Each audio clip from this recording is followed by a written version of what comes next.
Math of Mr. Williams, Example 1. Choosing appropriate measures. The frequency table and histogram show the number of states that border each state in the United States. Use the frequency table and histogram to describe the center and variation. Alright, so if we look at our histogram, the left side of the graph is approximately a mirror image of the right side of the graph. So this is symmetric. So what that means is that the mean and the mean absolute deviation are the best appropriate measures to describe the center and variation.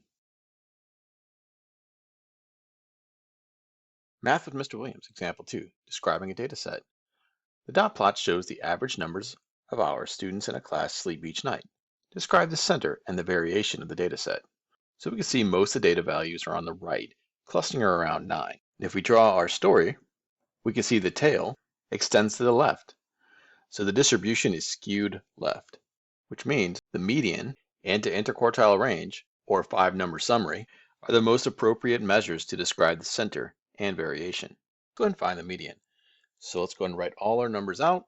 We have a 6, 6.5, 7, 2 7.5s, 2 8s, 3 8.5s, 5 9s, 3 9.5s, and 1 10. We look for the one in the middle because we see that there are 19 dots here, giving us the median is 8.5.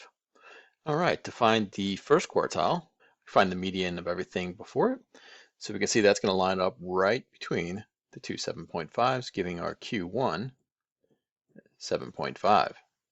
And our Q3 is at the top, giving us between the two 9s, so 9 plus 9 divided by 2, ended up still giving us 9 for quartile 3. And now on to the IQR. So we take Q3, subtract Q1, which is 9 minus 7.5, giving us 1.5 hours. So the data is centered around 8.5 as our median, and the middle half of the data varies by no more than 1.5 hours.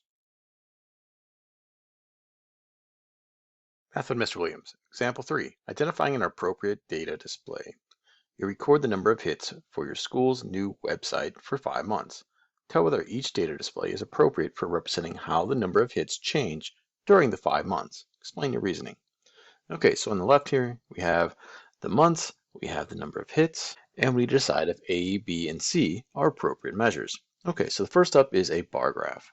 The bar graph shows the number of hits for each month, so it's an appropriate data display.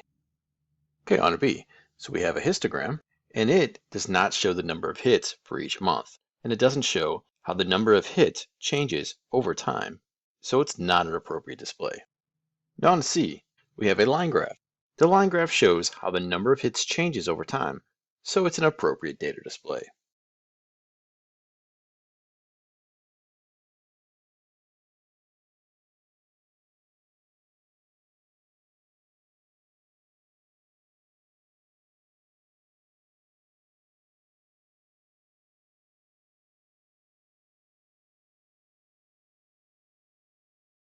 Math with Mr. Williams, Example 4. Classifying data. Tell whether the data are qualitative or quantitative. All right, qualitative, remember, is more like a category. Quantitative deals with the numbers. So A, we have prices of used cars at a dealership. Well, prices are numerical entries, so the data are quantitative. B, we have jersey numbers for a basketball team.